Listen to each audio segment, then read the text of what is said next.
بسم الله الرحمن الرحيم وقرآنا فرقناه لتقرأه على الناس على مكث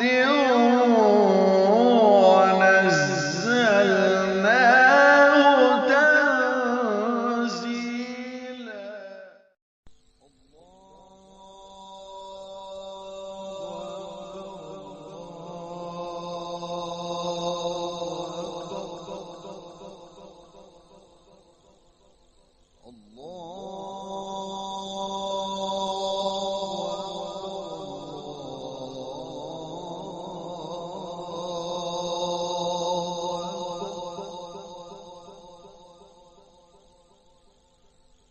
أشهد أن لا إله إلا الله.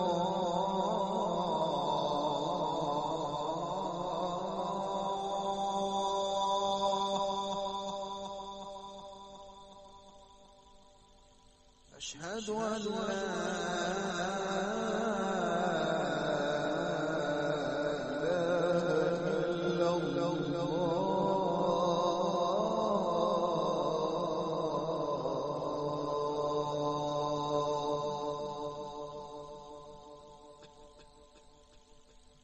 أشهد أن محمدا رسول الله.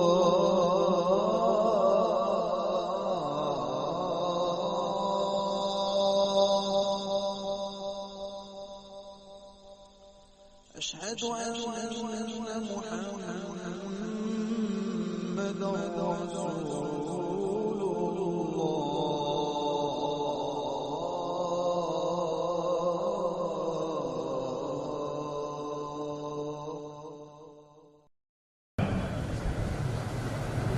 اللہ الرحمن الرحیم. آغاز کرتے ہیں ہم اس رب تبارک و تعالیٰ کے نام سے جو صاحب جمال و صاحب کمال ہے. ہر ایک تخم زوال میرا، ہر ایک تخم زوال میرا، ہر ایک وصف کمال تیرا.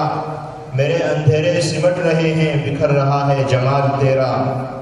کہاں یہ زینت ہے کہکشاں میں، کہاں یہ زینت ہے کہکشاں میں، کہاں یہ رونق ہے گلستاں میں.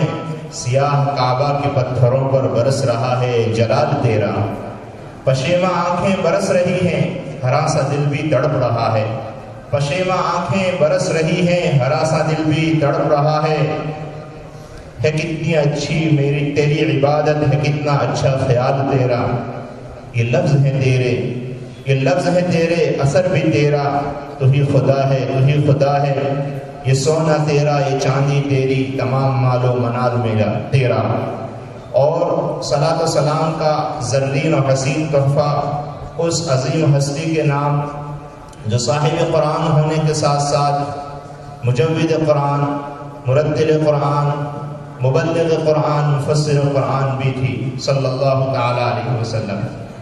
ارباب عقل و دانش، حضرات قراء اعظام، علماء کرام، مہمانان ذی وقار اور قرآن کریم کے محبان، السلام علیکم ورحمۃ اللہ وبرکاتہ. ہمارے لیے بہت ہی زیادہ مسرت اور خوشی کا مقام ہے اور ہم سب کی یہ خوش بختی اور سعادت مندی ہے کہ آج کا یہ بابرکت اجلاس ہم اپنے محسن و مربی، فخر ہندوستان، استاذ الاساتذہ جناب حضرت مولانا قاری و مقری محمد صدیق صاحب سانسرودی دامت برکاتہم العالیہ کی سرپرستی اور صدارت میں منعقد کر رہے ہیں. اب ہم اجلاس کا آغاز کرنے جا رہے ہیں.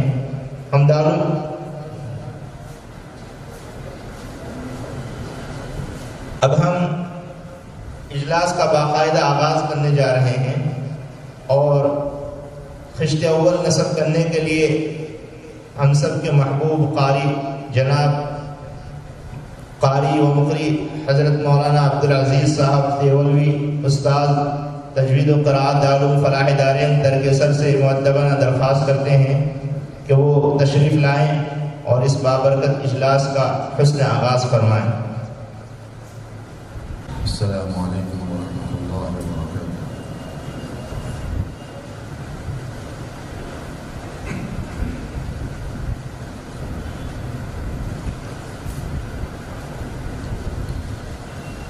أعوذ بالله من الشيطان الرجيم.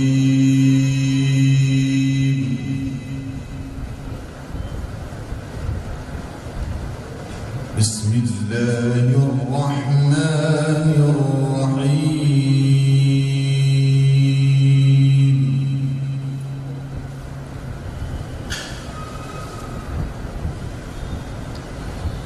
الله نور السماوات والأرض.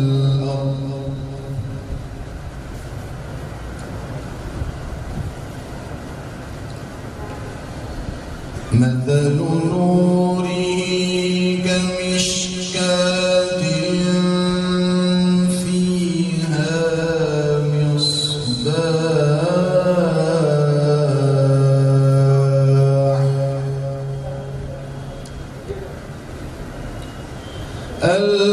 المصباح في زجاجة.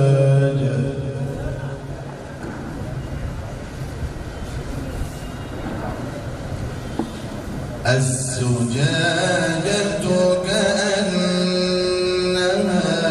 كوكب دري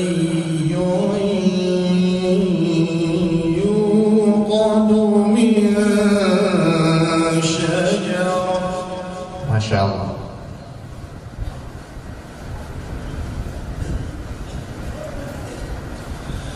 يوقد من شجرة مباركة زيتونة لا شرقية ولا غربية.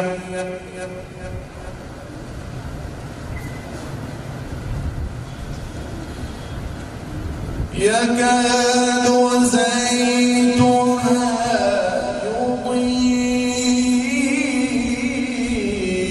يضيء ولو لم تمسسه نار.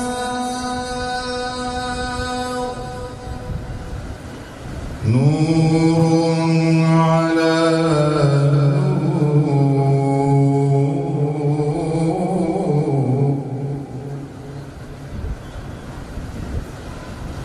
نور على نور.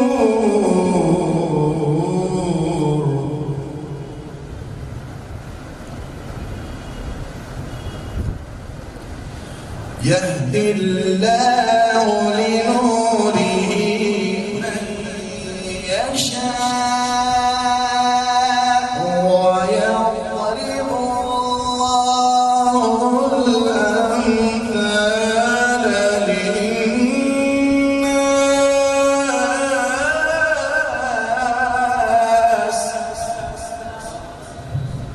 ما شاء الله. والله بكل شيء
يسبح له فيها بالغدو والآصال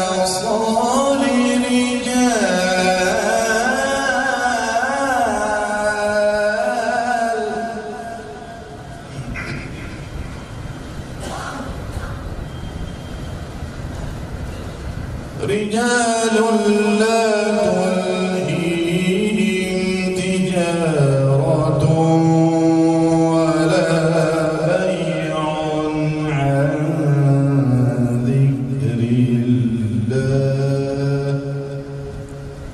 وإقام الصلاة وإيتاء الزكاة يخافون يوما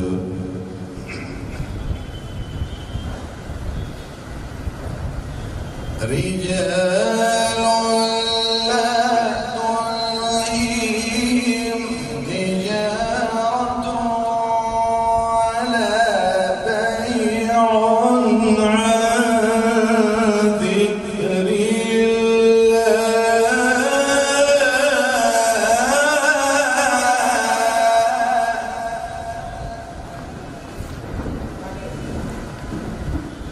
وإقام الصلاة وإيتاء الزكاة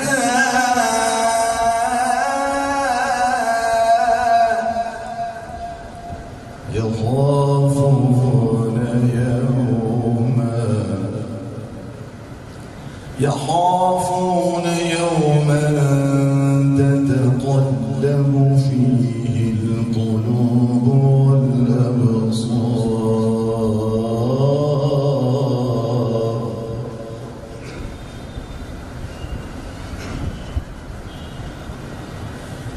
رجال لا تلهيهم تجارة ولا بيع عن ذكر الله وإقام الصلاة وإيتاء الزكاة ما شاء الله.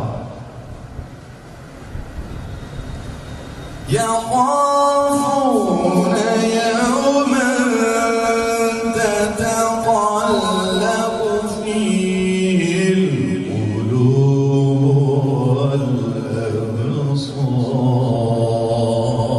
والأبصار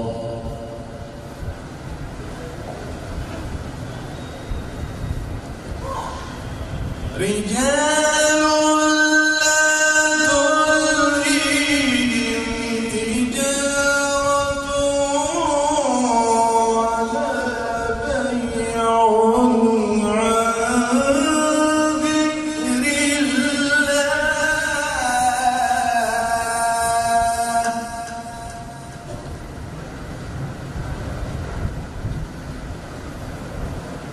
ولا بيع عن ذكر الله وإقام الصلاة وإيتاء الزكاة يخافون يوما تتقلب فيه القلوب والأبصار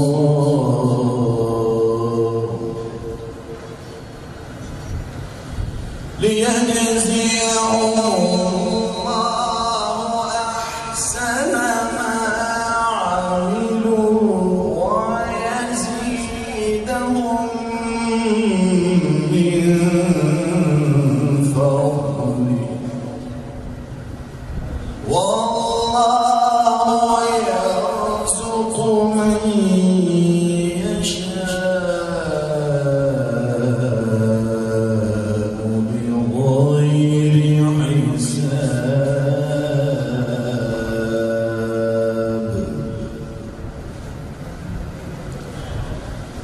الله أكبر بسم الله الرحمن الرحيم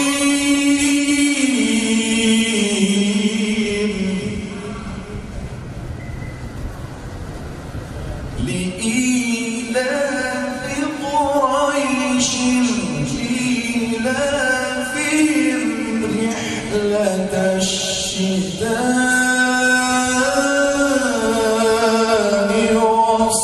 والصيف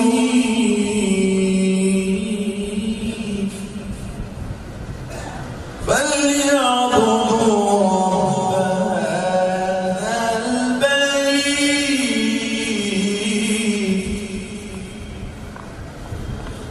فليعبدوا رب هذا البيت الذي أطعمهم من جوع وآمنهم من خوف صدق الله العظيم माशा अल्लाह। हम सब हज़रत क़ारी अब्दुल अज़ीज़ साहब की अब हम कार्रवाई को आगे बढ़ाते हैं और दारुल फलाह दारैन तरकेसर के एक और उस्ताद जनाब क़ारी अहमद हुसैन साहब फलाही दामद बरकातुहू से दरख्वास्त करते हैं तो तशरीफ़ लाएं और अपनी पुरसुर तिलावत से हाज़रीन को महज़ूज़ फरमाएं।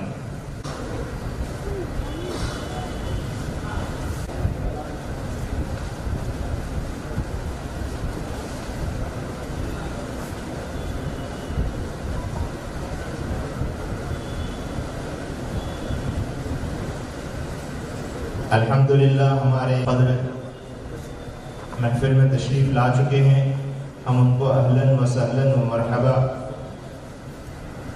और खुश आमदीद कहते हैं।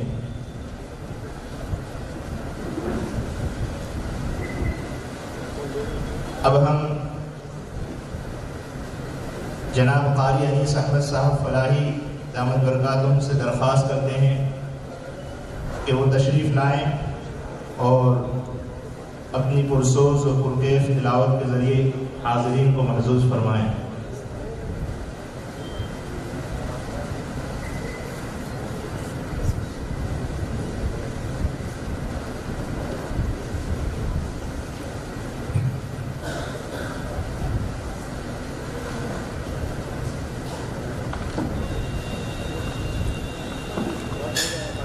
أعوذ بالله من الشيطان الرجيم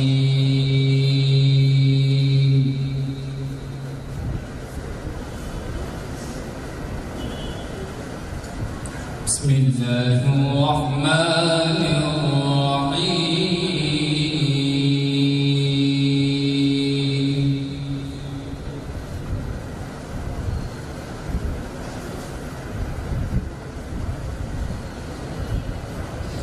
وقال الذي اشتراه من مصر لامرأته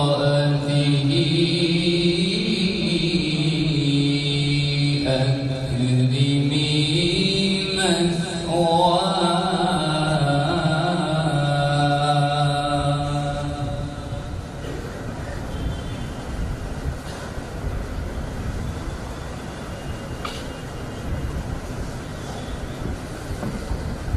عسى أن ينفعنا أو نتخذه ولدا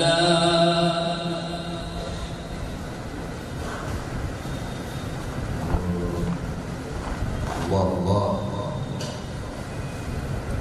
وكذلك مكنا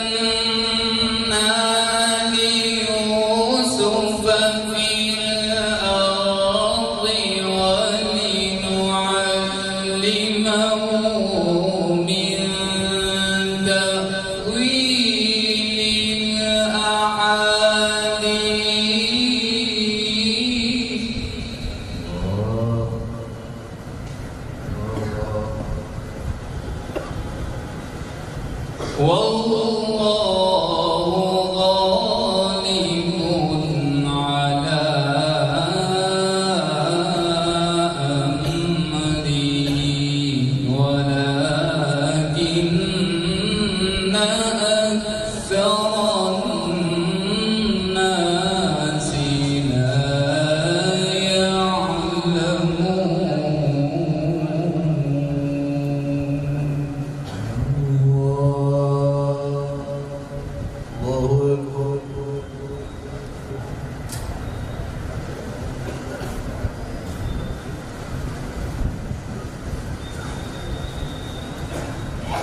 ولما بلغ أشده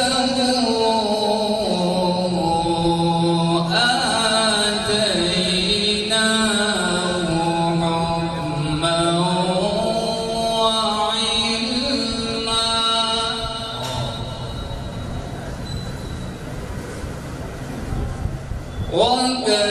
وكذلك نجزي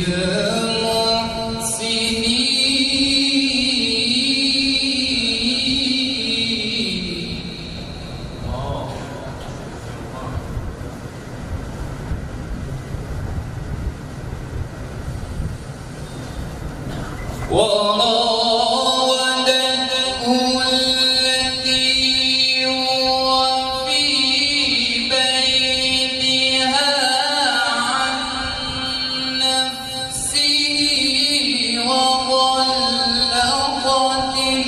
الأبواب وقالت هيت لك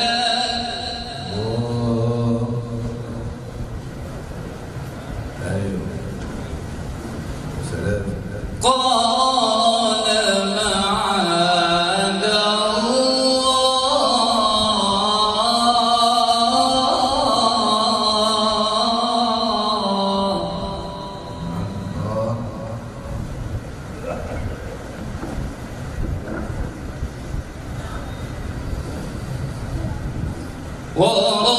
وراودته التي هو في بيتها عن نفسه وغلقت الأبواب وقالت هيت لك قال معاذ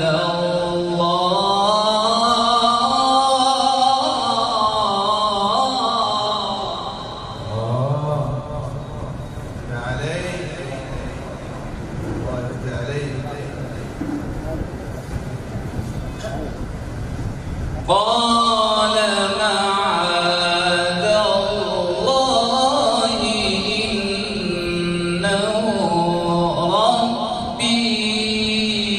ربي أحسن مثواي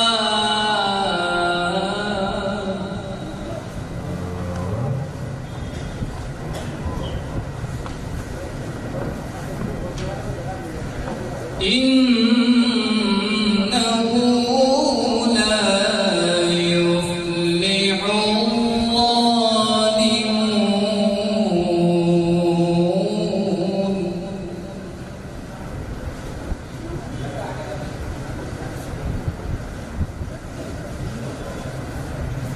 وقال الذي اشتراه من مصر لامرأته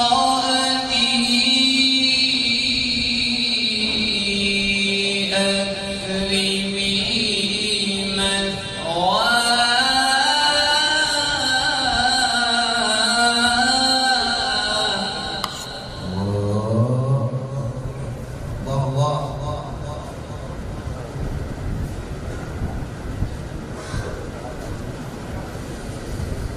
عسى أن ينفعنا أو نتخذه ولدا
وراودته التي هو في بيتها عن نفسه وغلقت الأبواب وقالت هيت لك قال معاذ الله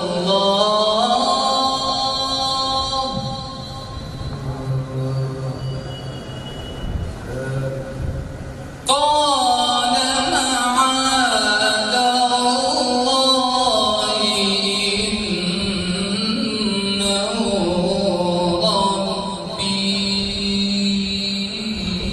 ربي أحسن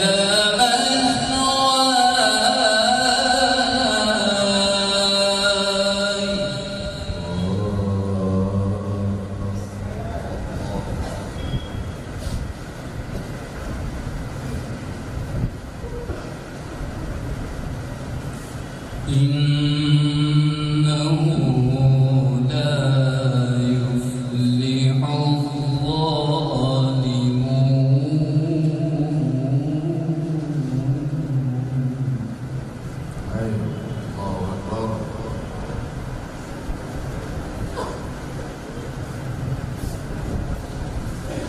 ولقد همت به وهم بها لولا أن رآه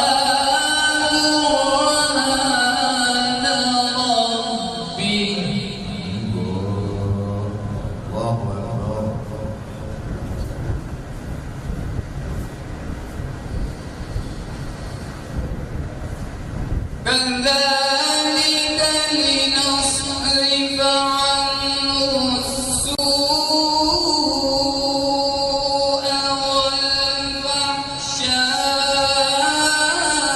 والفحشاء إنه من عبادنا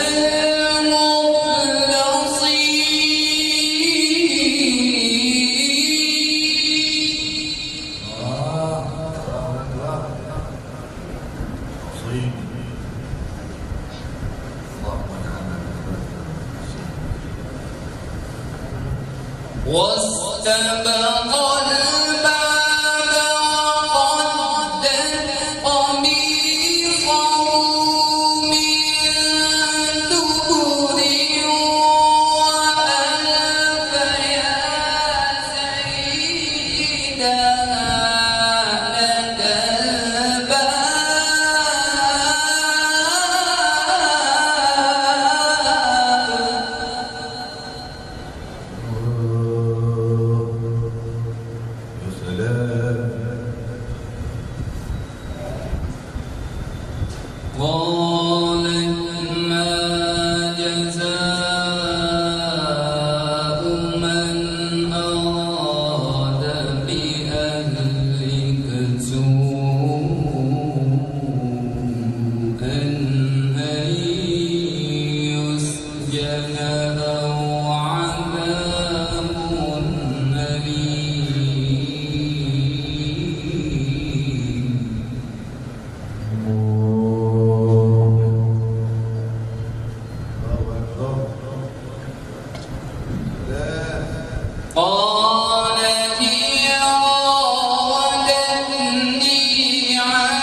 إن كان قميصه قد من قبل فصدقت وهو من الكاذبين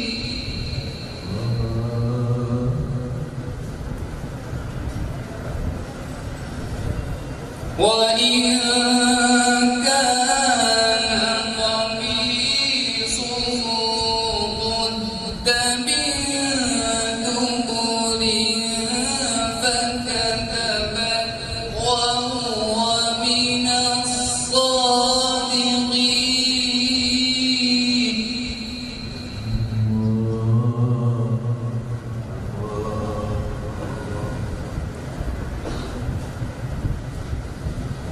فلما رأى قميصه قد من دبر قال إنه من كيدكم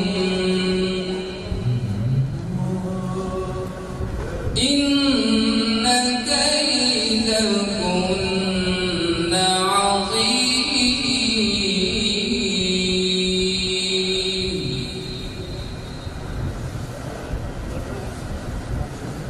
يوسف أعرض عن هذا واستغفر لذنبك إنك كنت من الخاطئين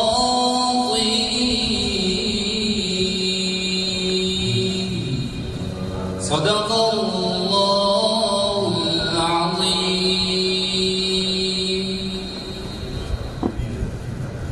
مکرم مستفید ہو رہے تھے۔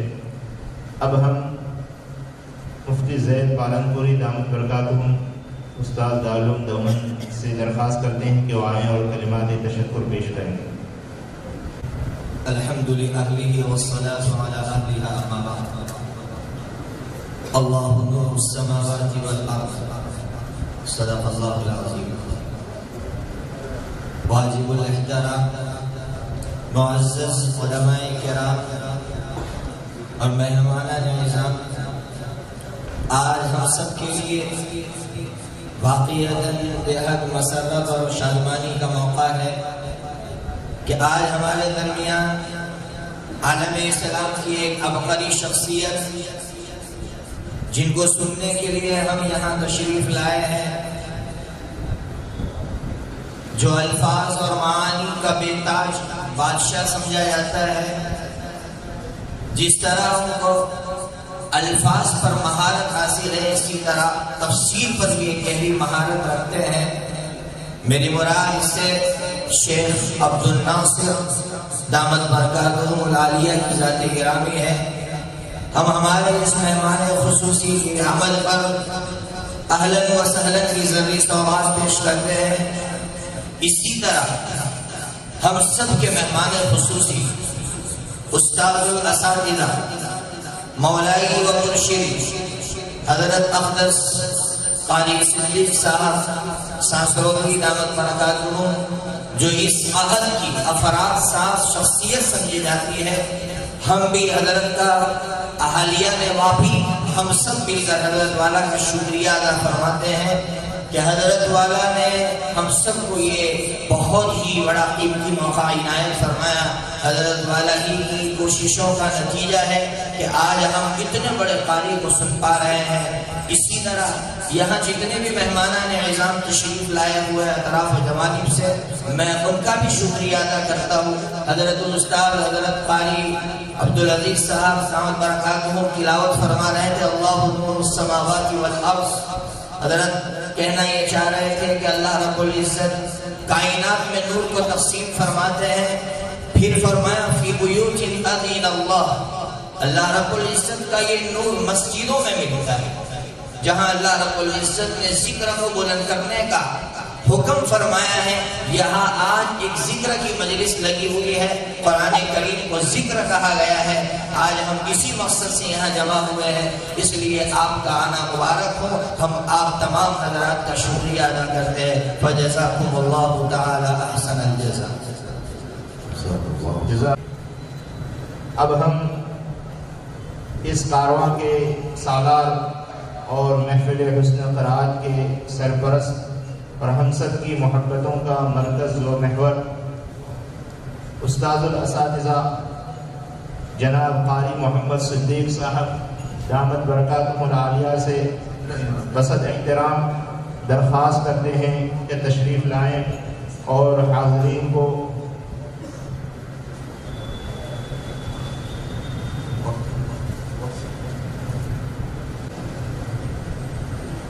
الحمد لله رب العالمين والعاقبة للمتقين والصلاة والسلام على سيد الأنبياء والمرسلين وعلى آله وأصحابه أجمعين.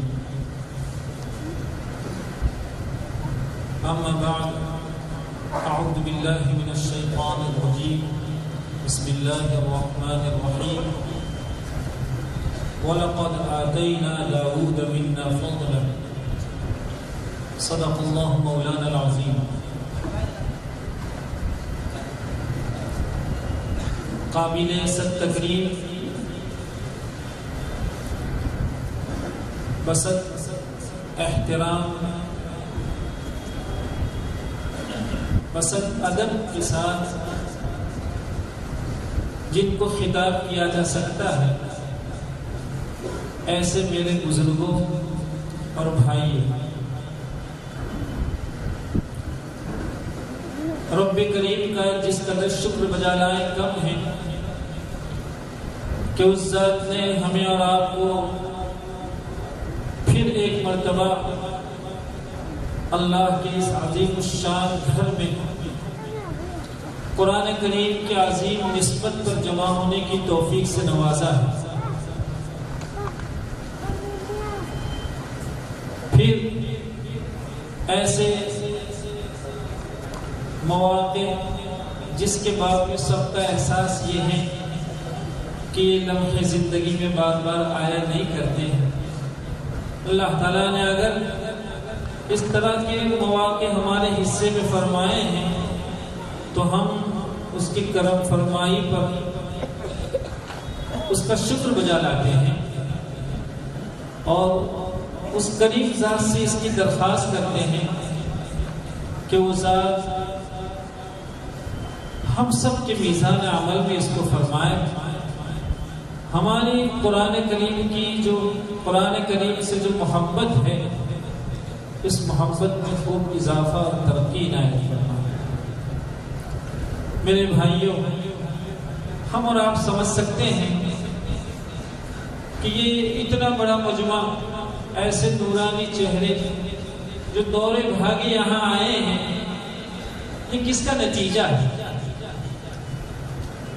دراصل یہ نتیجہ ہے ہمارے اس مہمان مکرم کا کہ وہ اس سے پہلے جب تشریف لائے تو اپنی عجیب و غریب قرات کا ایسا رس گھول دیے ہیں اور ایسا ذائقہ عنایت فرما کے گئے تھے وہ کہ جس کو لوگ بار بار یاد کرتے اس کی تمنا کرتے ہیں۔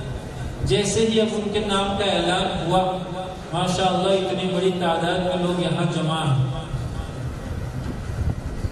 بھائیوں، قرآن کریم کی اس طرح کی محافل اور مجالس کا انعقاد وہ خاص مقاصد کے تحت ہوا کرتا ہے۔ ہماری طبیعت چاہ رہی تھی کہ شیخ کے کمالات اور ان کی خوبیوں کا احساس کرنے کے لیے مجمع میں موجود ہر فرد شیخ کی تلاوت میں جو آیات یا جو رکوع ہوگا، طبیعت چاہ رہی تھی کہ سامنے کوئی ایسی ریل ہوتی، ایک فلم ہوتا جس میں قرآن کریم کے معانی ساتھ چلتے تھے، وہاں معانی لکھے ہوتے تھے، ادھر شیخ کی تلاوت ہوتی، تو ہم اور آپ انداز کر سکتے تھے کہ اللہ تعالیٰ نے اپنے اس بندے کو ایسی دلکش آواز کے ساتھ ساتھ کیا لہجے عنایت فرمائے ہیں کہ وہ ان کے لہجے قرآن کریم کے مفاہیم اور ان کے مرادوں کی ترجمانی کرتے ہیں. لیکن کاش کہ معانی اور تراجم سے واقف لوگ ہوتے یا جن کے حصے میں دولت نہیں آئی ہے ان کے لیے تراجم لکھے رہتے ہیں.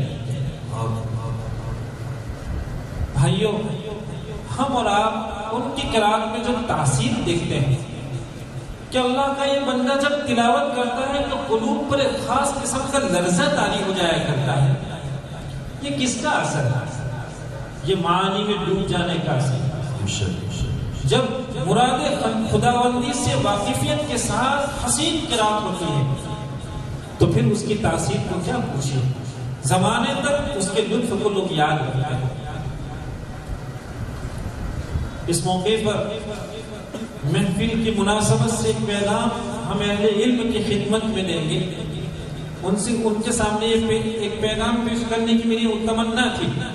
چاہ رہا تھا کہ آج اپنے بھائیوں کی خدمت میں ایک بات کہیں گے ہم کہ جو ارباب علم ہیں جن کو مختلف مجامع میں قرات کے مواقع میسر ہوتے ہیں یا جو کسی مسجد بہت اچھی چھوٹی بڑی مسجد کے امام ہیں، ان بھائیوں کی خدمت میں ہم عرض کریں گے کہ وہ مصلی پر کھڑے ہونے سے پہلے نماز میں پڑھے جانے والے حصے کا کم از کم ترجمہ دیکھ لیا.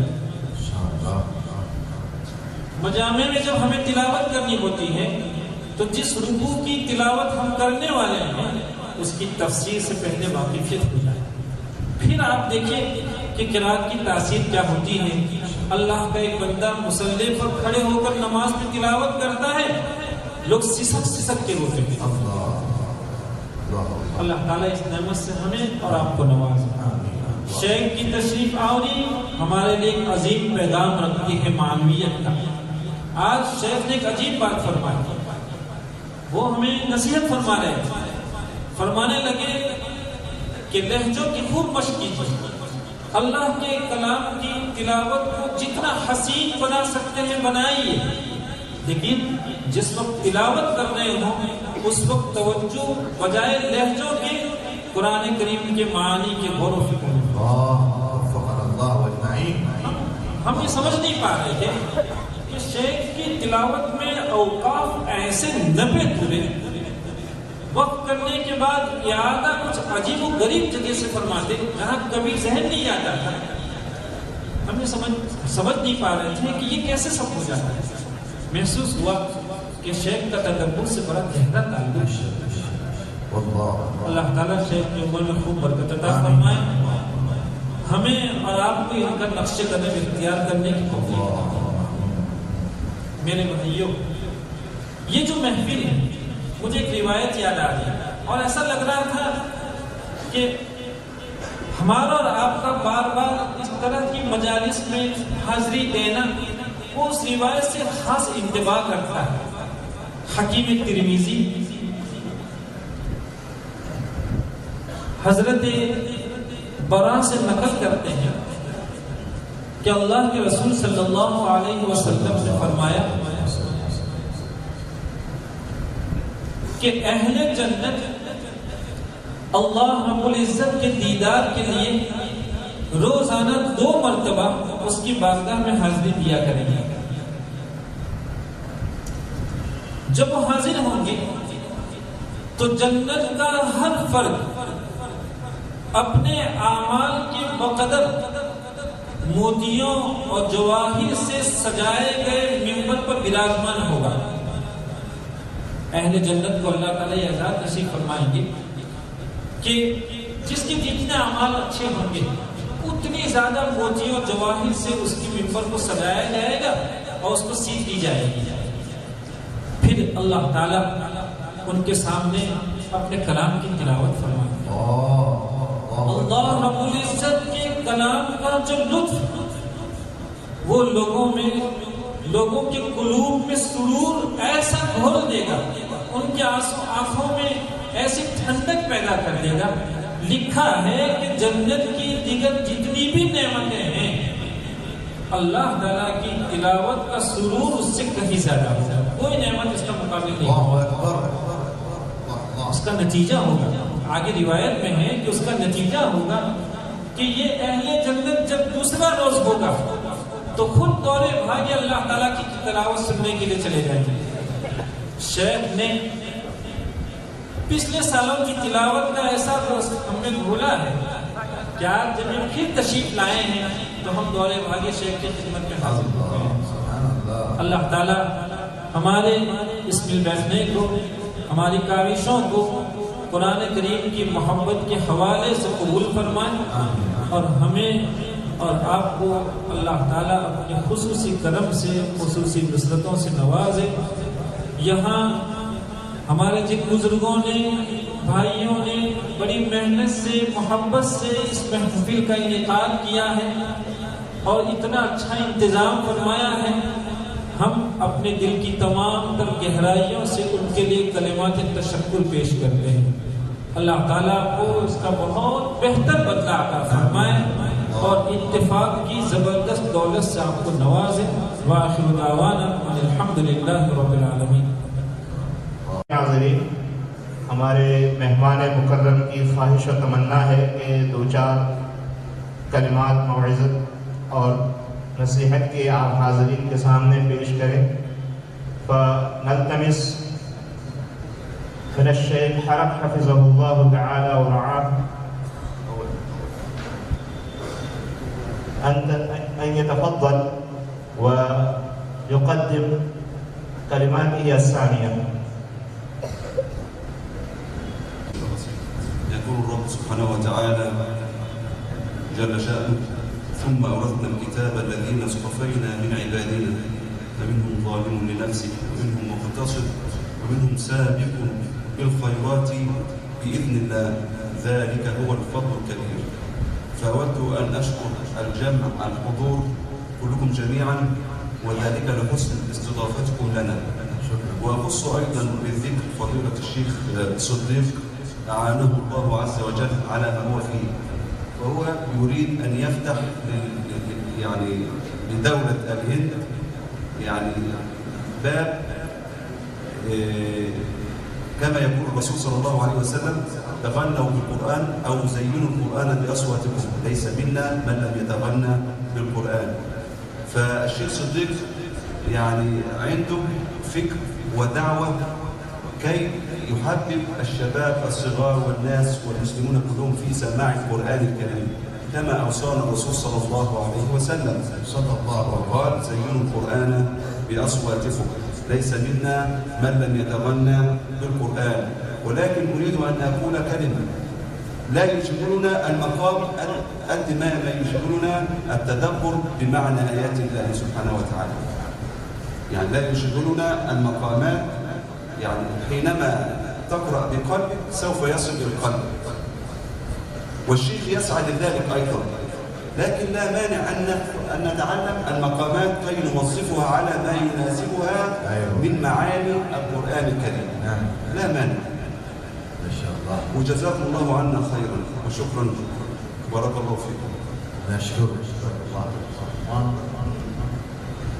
مکرم حاضرین، ہمارے مہمان مکرم نے سب سے پہلے تو اللہ کا اور اس کے بعد آپ جميع حاضرین کا شکریہ ادا کیا، اور اس کے بعد حضرت والا قاری محمد صدیق صاحب دامت برکاتہم العالیہ کے فکر ثاقب اور اس فن کی ہندوستان اور خارج ہند ترویج و اشاعت کے سلسلے میں ذکر خیر کیا کہ حضرت کی کا ایک خاص مشن ہے کہ بچہ بچہ اور ہر مسلمان تجوید کے ساتھ قرآن پاک پڑھنے والا بن جائے، اور جس طرح قرآن پاک نازل ہوا ہے اور جیسے نبی پاک علیہ السلام کے پاکیزہ ارشادات ہیں کہ زینوا القرآن بأصواتکم لیس منا من لم یتغن بالقرآن، ان احادیث کی روشنی میں ہر شخص قرآن پاک کو صحیح کرنے والا بن جائے۔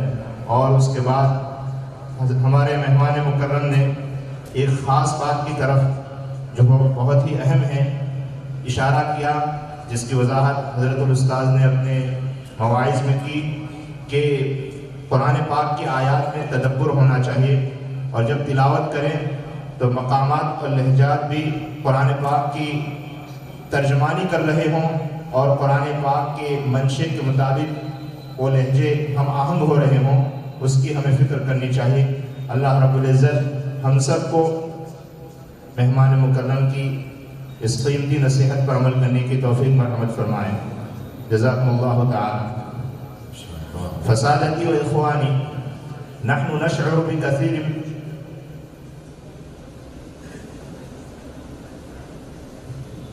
ना चाहता है तशरीफ़ लाकर हम सामिईन के क़ुलूब के जज्बात को तस्कीन पहुँचाए।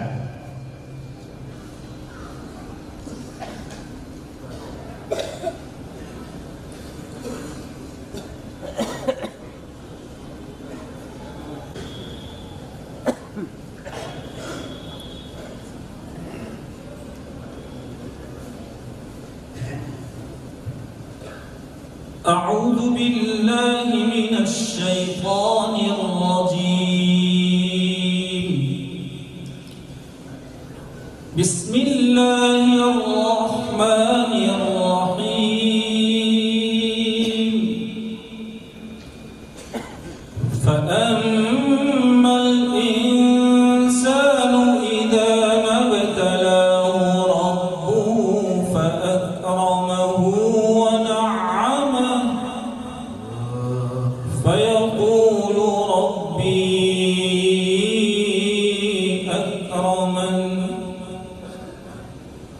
وأما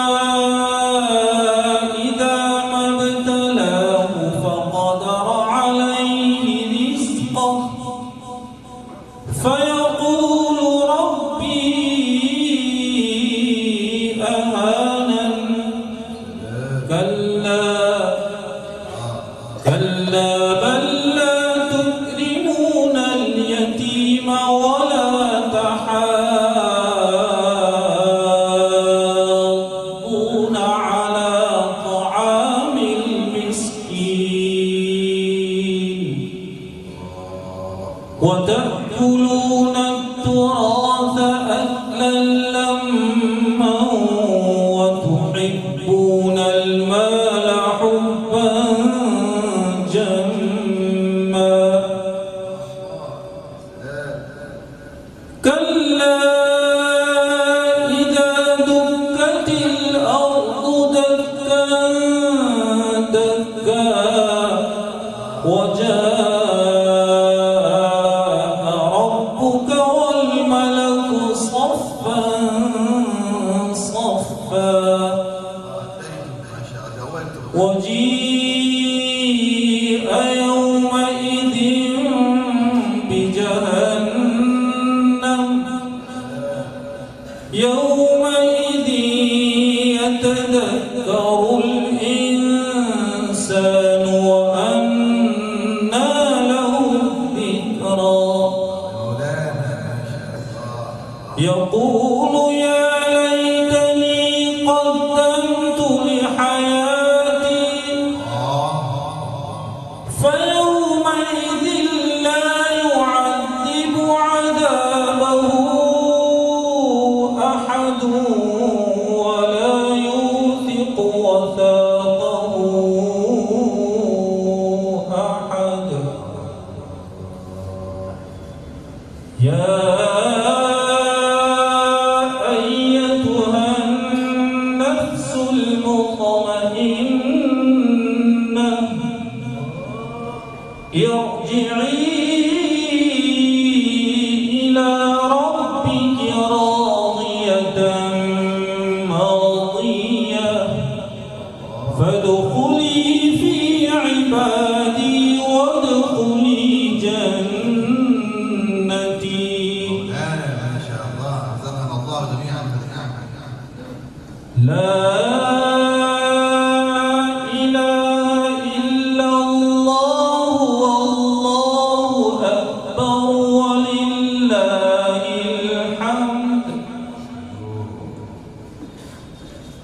بسم الله الرحمن الرحيم.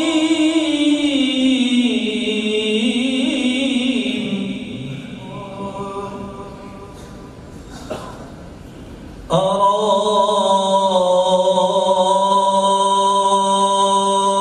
الذي يكذب بالدين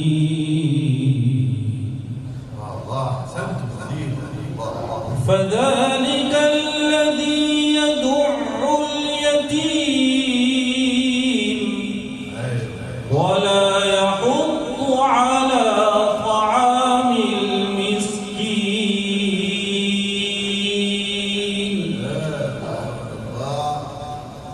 فويل للمصلين الذين هم عن صلاتهم ساهون الذين هم يراءون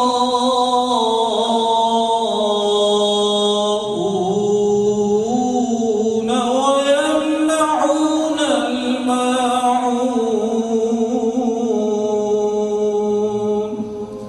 صدق الله العظيم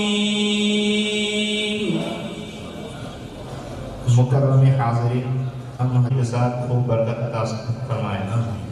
सादती व इख़वानी नहनु नशअरु बिकसीर मिन अस्सुरूर वल बहजा حيث جمعنا الله تبارك وتعالى بهذه الوجوه النيرة من القراء والعلماء والمشايخ والدعاة، كما أنه يسعدنا أن يكون هذا اللقاء في هذا المسجد الجامع الكبير على مأدبة القرآن الذي لا تنقضي عجائبه ولا تبلى محاسنه، لا يأتيه الباطل من بين يديه ولا من خلفه.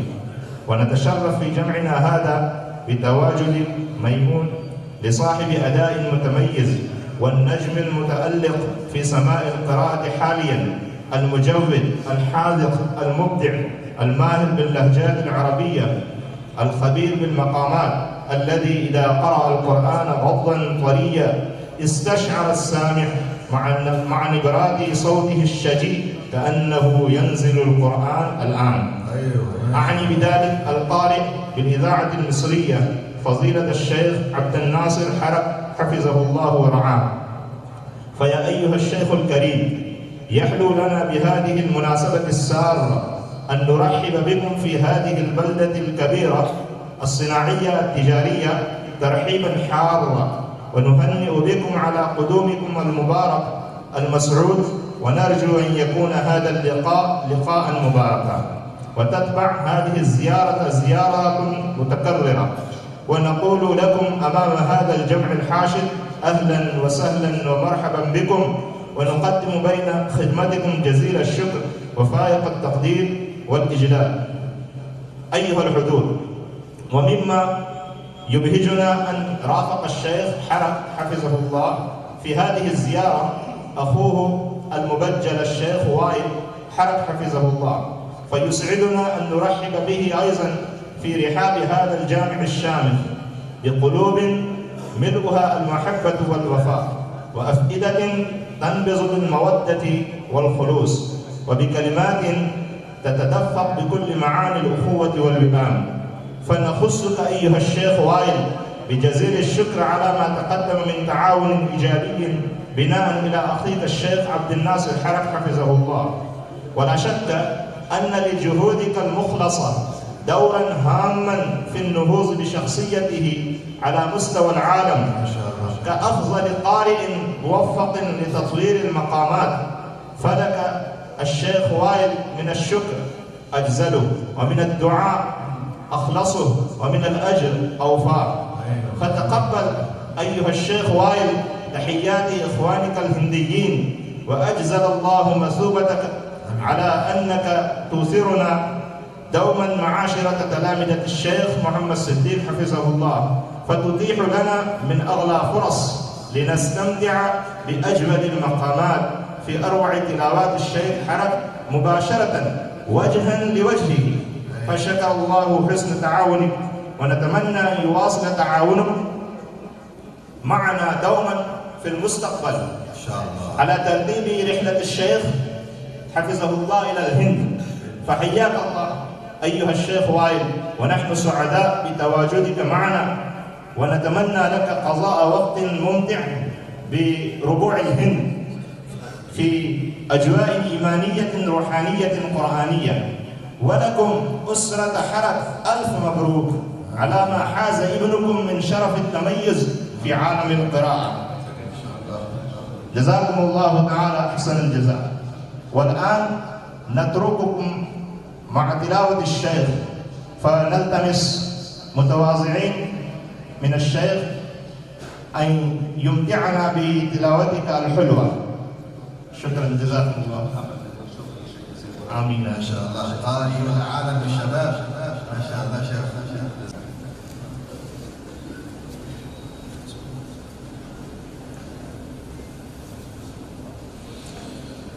أعوذ بالله من الشيطان الرجيم.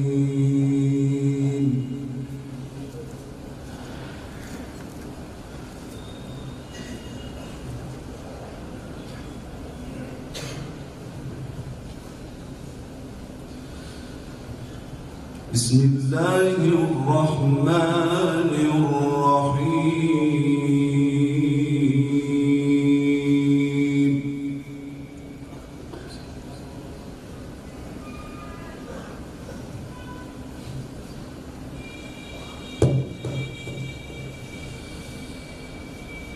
وأما الذين سعدوا ففي الجنة خالدين فيها ما دامت السماوات والأرض.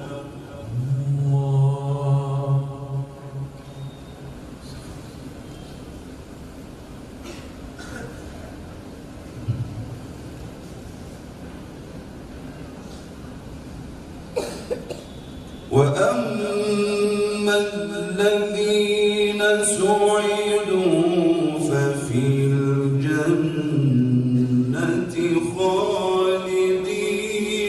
فيها ما دامت السماوات والأرض.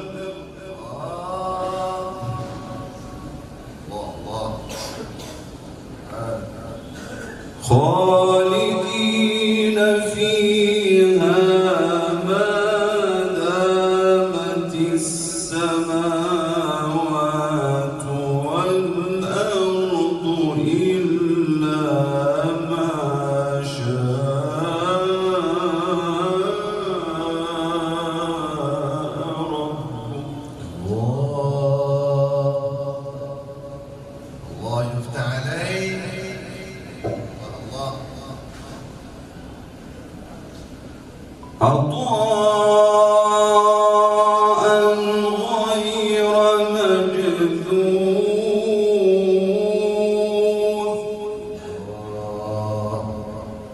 الله فلا تك في مرية مما يعبد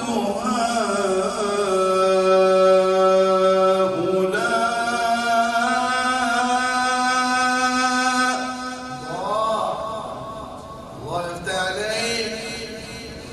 الله أكبر. ما يعبدون إلا كما يعبد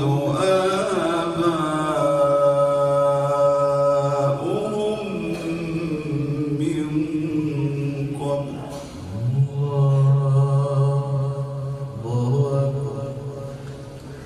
وإنا لموفوهم نصيبهم غير منقوص.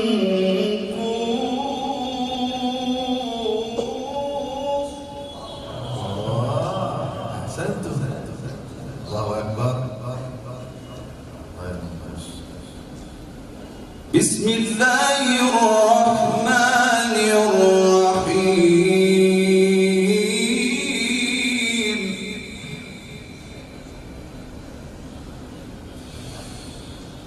وأما الذين سعدوا ففي الجنة خالدين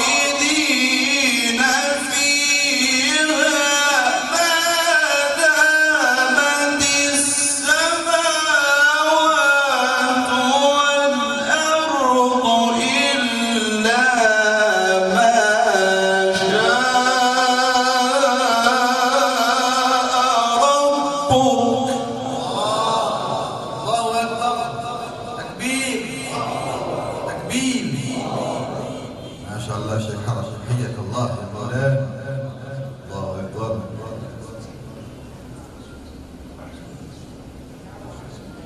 الله الله.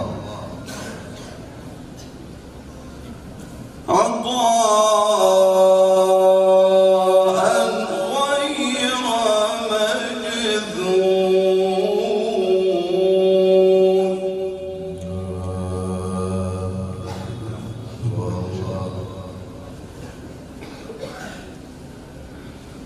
فلا تك في مرية مما يعبد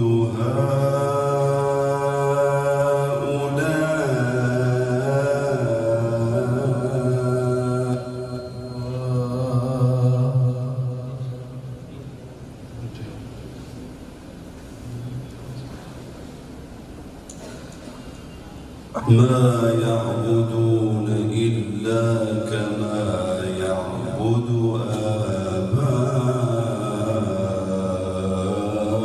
آباؤهم من قبل.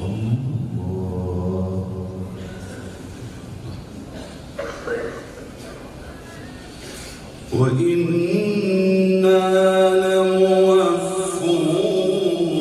نصيبهم غير منقوص.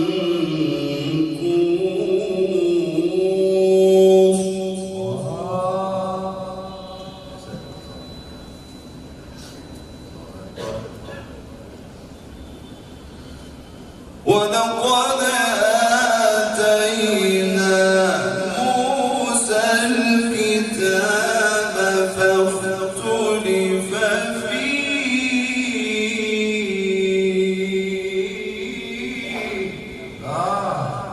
ما شاء الله. أحسنتم. زيد زيد. ولقد آتينا موسى الكتاب فاختلف فيه. ممتاز. ما شاء الله شيخ حرش. جميل جدا. الله. ولقد آتينا موسى الكتاب فاختلف فيه ولولا كلمة سبقت من ربك لقضي بينهم. أحسنتم والله العظيم يا شيخ حرش. يا قارئ العالم الشباب الإسلامي، الله زادكم والله. أحسنتم ما شاء الله.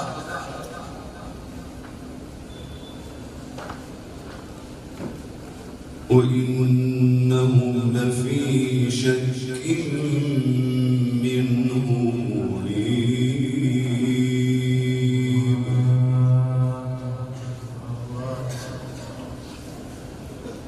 وإن كلا لما ليوفينهم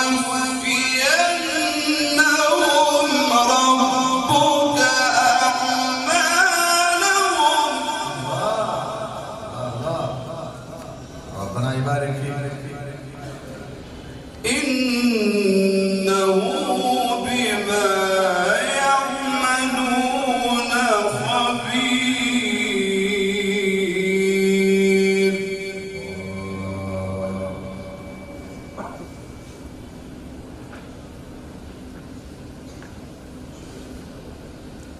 وإن كلا لما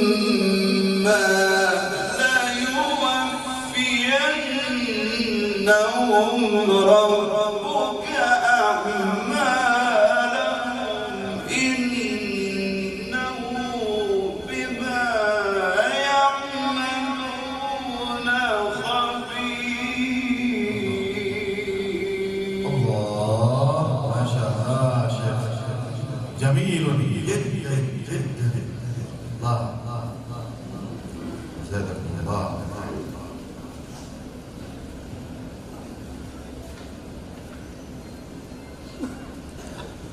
فاستقم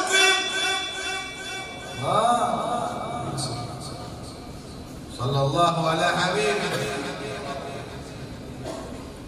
فاستقم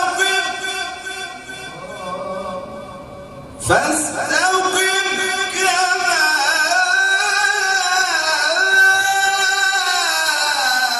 أمرت ومن تاب معك ولا تطغوا إنه بما تعملون بصير.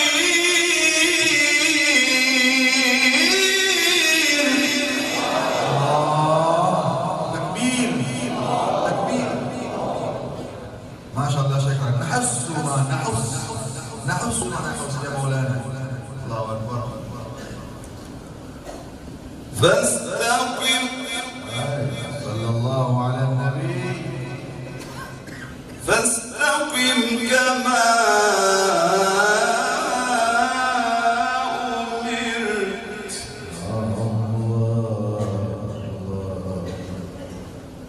ومن تاب معك ولا تطغوا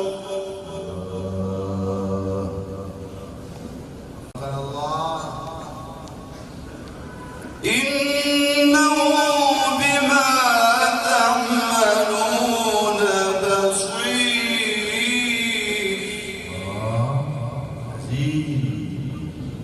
عزيز ما شاء الله.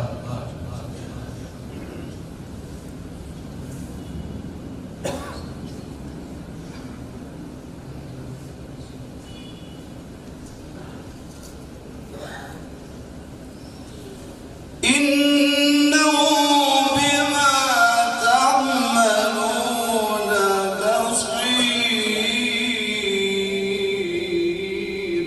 ما شاء الله ممتاز.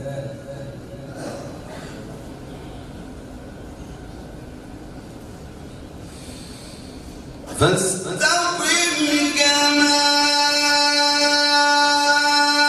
أمرت ومن تاب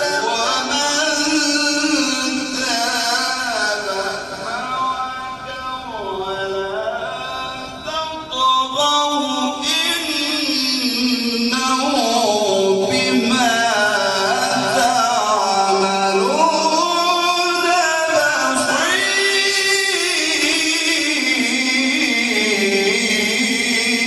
بصير. الله اكبر. تكبير ما شاء الله شكرا. يا محرك القلوب يا ملك المقامات يا قارئ العالم الشباب الاسلامي زادكم الله. ربنا يبارك فيكم. ولا تركنوا إلى الذين ظلموا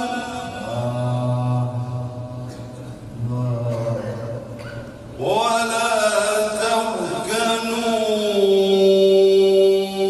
إلى الذين ظلموا فتمسكوا النار.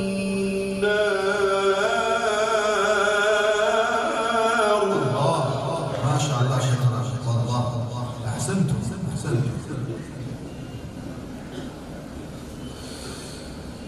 فتمسكوا النار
وأقم الصلاة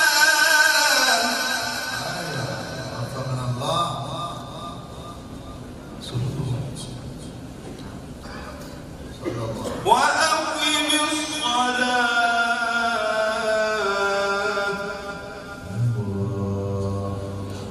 وأقم الصلاة طرفي النهار وزلفا من الليل.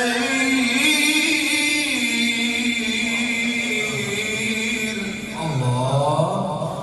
صلى الله على النبي. صلوا عليه وسلموا تسليما. اللهم صل وسلم.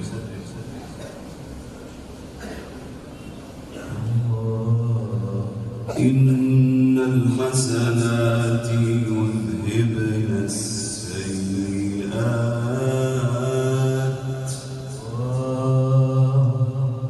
ذلك ذكرى للذاكرين.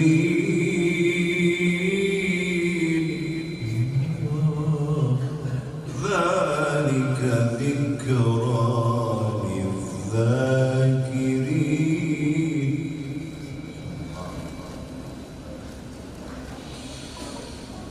وأقم الصلاة طرفي النهار وزلفا من الليل إن الحسنات يذهبن السيئات ذلك ذكرى للذاكرين. الله أكبر. تكبير. تكبير. ما شاء الله شيخ. الله أكبر. أحسنت.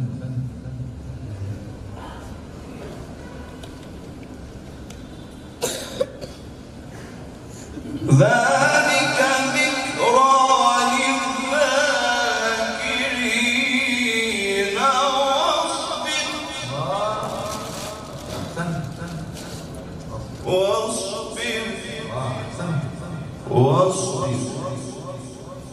واصبر فإن الله لا يضيع أجر المحسنين. الله طيبين. لا يضيع المسلمين. وأقم الصلاة صلى الله على النبي. وأقم الصلاة وأقم الصلاة طرفي النهار وزلفا من الليل.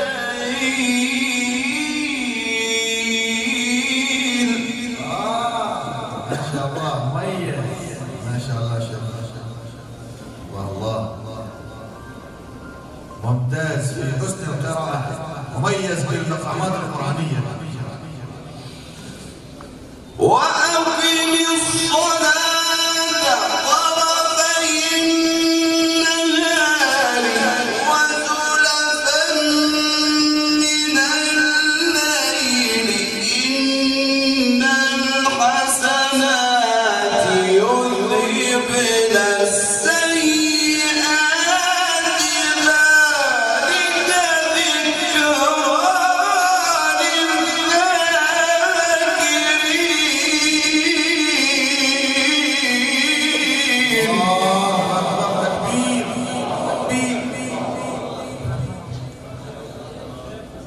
ما شاء الله شيخ باركم وبارك الله زادكم الله. قراءة متفسر، قراءة تكشف المعاني كأن على رؤوس المستمعين الطيور. بارك الله.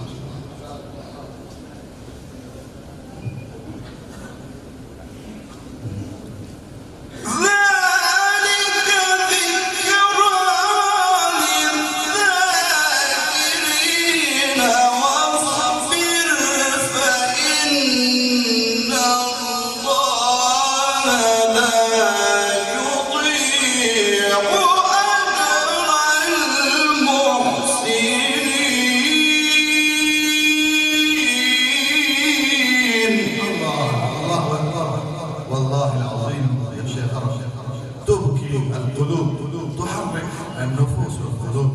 الله يا محرك القلوب، تقبل الله منا ومن جميعا المستمعين. ذلك ذكرى للذاكرين واصبر فإن الله لا يضيع أجر المحسنين.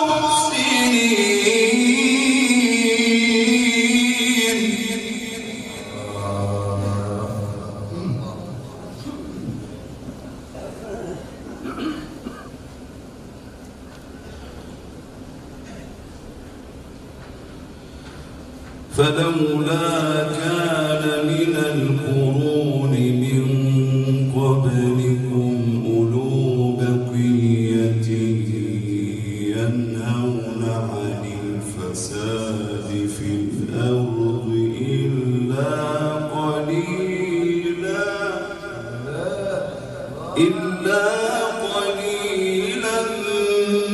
ممن أنجينا منهم واتبع الذين ظلموا ما أترفوا فيه وكانوا مجرمين. الله يا سلام. الله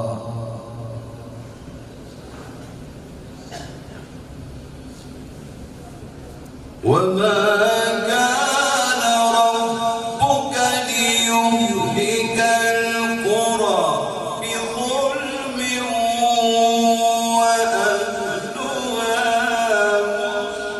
مصلحون. ما شاء الله زيد. وما كان ربك ليهلك القرى بظلم وأهلها مصلحون ولو شاء ربك لجعل الناس أمة واحدة.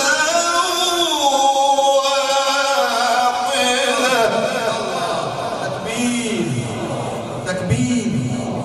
ما شاء الله شيخ حركة. الله أكبر. أنت نجم لامع بدر ساطع تمألأ وتلمع في سماء القراءات. ولا يزالون مختلفين إلا من رحم ربك ولذلك خلقهم ما شاء الله لذلك خلقهم.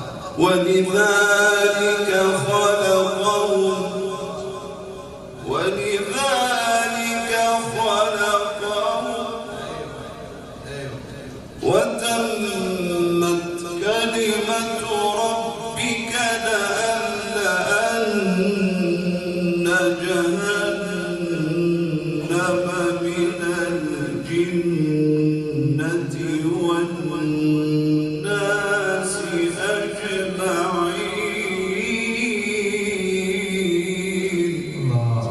يا سلام يا سلام. أعاننا الله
وجاءك في هذه الحق وموعظة وذكرى للمؤمنين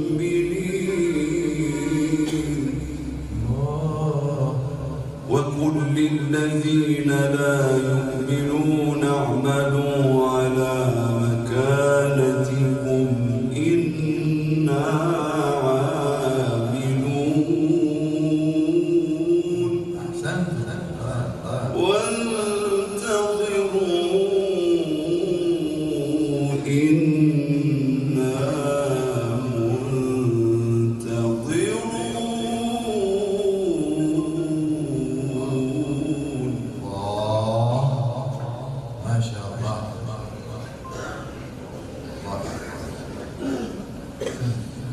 ولله غيب السماوات والأرض وإليه يرجع الأمر كله فاعبده وتوكل عليه.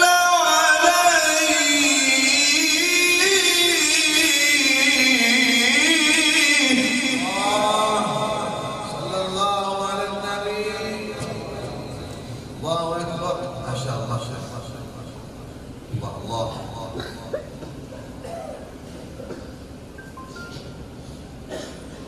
وما ربك بغافل عما تعملون.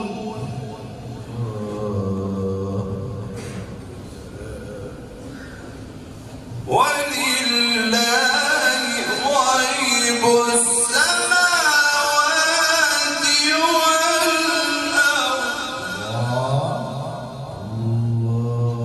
وإليه يرجع الأمر كله. نعم.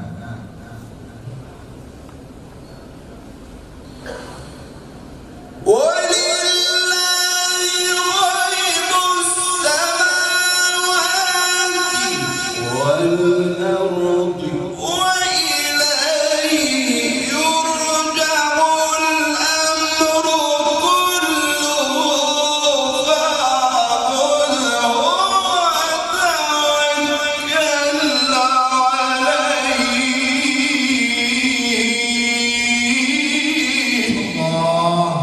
ما شاء الله. شيخ عرب. ما شاء الله. نعم. ترفع بالمقامات القرآنية إلى مقامات القدسية إن شاء الله. رفعت صوتك في السماء ونزل في الأرض.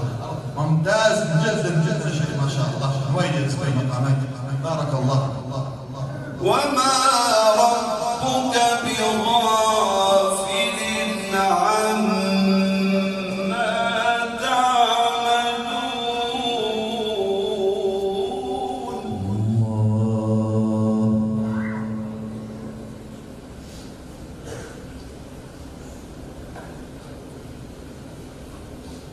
الله أكبر. بسم الله الرحمن الرحيم. لإيلاف قريش إيلافهم أحسنت. رحلة الشتاء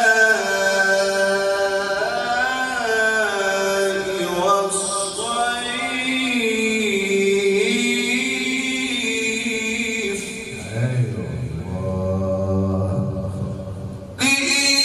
لإيلاف قريش إيلافهم رحلة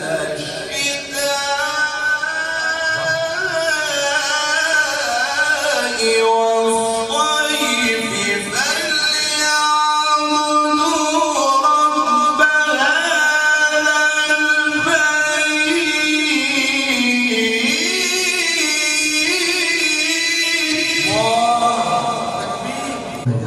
حياكم الله.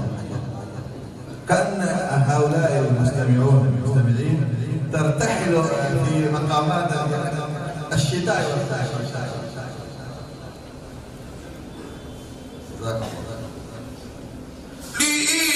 لإيلاف قريش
لؤلؤ القراء تلمع في سماء القراء والحاضرين، وأنت شمس القراء بازغة على رؤوس القراء.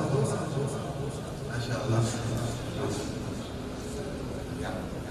فليعبدوا رب هذا البيت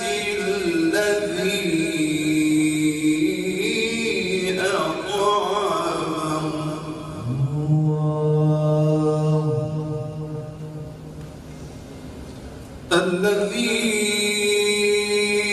أطعمهم من جوع وآمنهم من خوف.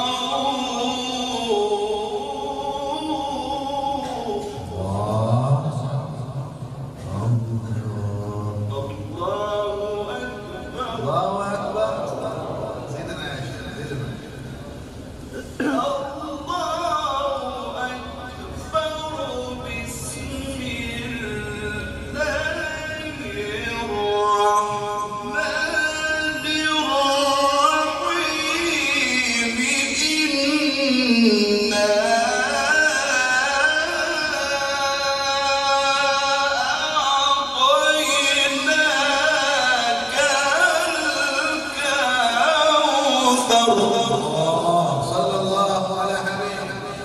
فصل لربك وانحر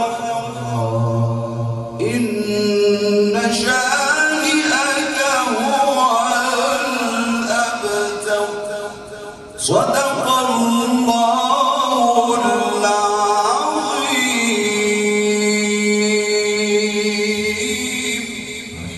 جزاكم الله تعالى أحسن الجزاء. मुकर्रमी सामईन, قبل इसके कि दुआ हो, जिस मेहमान मुकर्रम से हमने रूहानी ग़िज़ा हासिल की है, उन मेहमानों की खिदमत का एतराफ़ करते हुए हम उनको ट्रॉफ़ी और शाल के ज़रिए उनका इकराम करेंगे, उनका एहतराम करेंगे। वनश्कुरु शेख अब्दुल नासिर हरक हफ़िज़हुल्लाह व नक़ूलु या शेख हादल जम्उल हाशिद इस्तमर्र मुक़बिलन अला तिलावति बिक़ुलूबिहिम ورضوا بأن يجلسوا هنا بلا مروحة، بل هم مستعدون أن يفرشوا لك أجفانهم لأنك تضيف لهم غذاء روحانيا فلا شيء بمقابلته. والآن يقدم الوسامات التذكارية ورداء التكريم إلى خدمة الضيوف المبجلين. अब हम मेहमानान गिरामी कदर का शालपोशी के ज़रिए और टाफ़ी के ज़रिए इकराम करते हैं। चुनांचे मैं शेख अब्दुल नासिर फ़नल्तमिस मिन शेख الوسام ورداء التکریم بید الشیخ ادریس خان. ادریس خان سے میں مؤدبانہ حاجی ادریس خان صاحب سے میں مؤدبانہ درخواست کروں گا کہ وہ آئیں اور اپنے ہاتھوں سے شیخ کا اکرام کریں.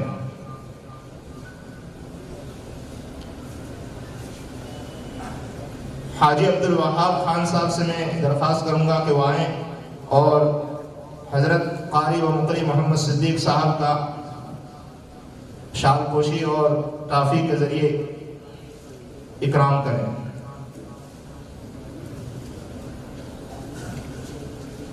حاجی عمر خان صاحب سے میں درخواست کروں گا کہ وہ آئیں اور ہمارے مہمان مکرم شیخ وائل صاحب کا اکرام کریں. حاجی عبد الحفیظ صاحب شیخ سے میں درخواست کروں گا کہ وہ آئیں اور جناب قاری عبدالعزیز صاحب کا اکرام کریں.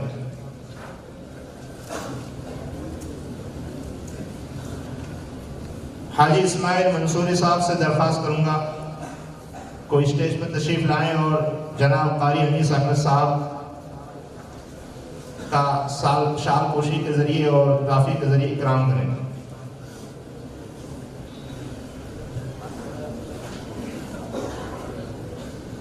حاجی سلیم بھائی خیرانی صاحب سے میں درخواست کروں گا جو تشریف لائیں اور حضرت مولانا شعیب صاحب دامت برکاتہم کا شال پوشی کے ذریعے اکرام کریں. حاجی منظور صاحب تشریف لائیں اور حضرت مولانا خلیل صاحب کا شال پوشی کے ذریعے اکرام کریں.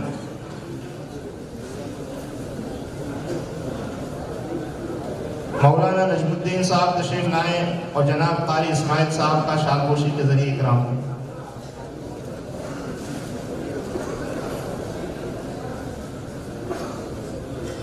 حاجی فیضان خان صاحب تشریف لائیں اور مفتی زید صاحب کا اکرام کریں.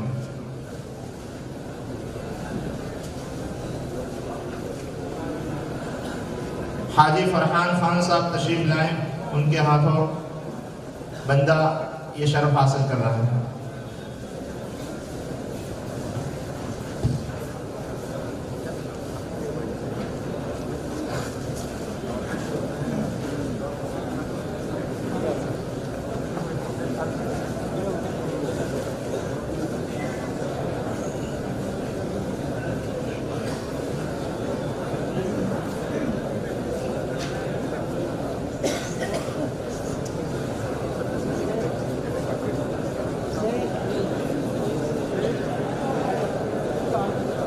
السلام علیکم ورحمۃ اللہ. تشریف رکھیں، انشاءاللہ دعا ہوگی، دعا کے بعد جائیں گے انشاءاللہ. ماشاءاللہ اتنی دیر تک بہت سکون اور وقار سے آپ بیٹھے ہوئے تھے، اب دعا لے کر جائیں. تشریف رکھیں.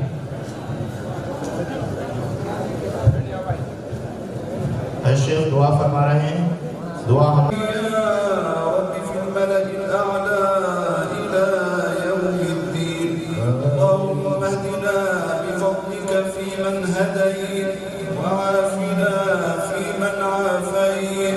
وتولنا فيمن توليت وبارك اللهم لنا فيما أعطيت وقنا يا ربنا واصرف عنا شر ما قضيت وقنا يا ربنا واصرف عنا شر ما قضيت.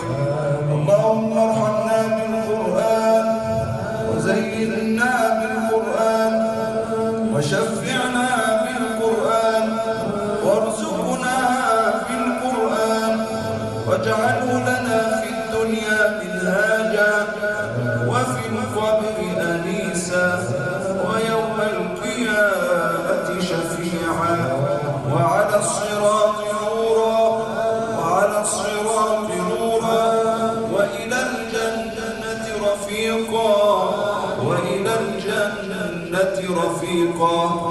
أصلح لنا ديننا الذي هو عصمة أمرنا وأصلح لنا دنيانا التي فيها معاشنا وآخرتنا التي إليها معادنا واجعل الحياة زيادة لنا في كل خير واجعل الموت راحة لنا من كل شر اللهم اهدنا واهد بنا واجعلنا سببا لمن اهتدى اللهم اهدنا واهد بنا واجعلنا سببا لمن اهتدى ربنا آتنا في الدنيا حسنة وفي الآخرة حسنة وقنا عذاب النار وآخر دعوانا أن الحمد لله رب العالمين.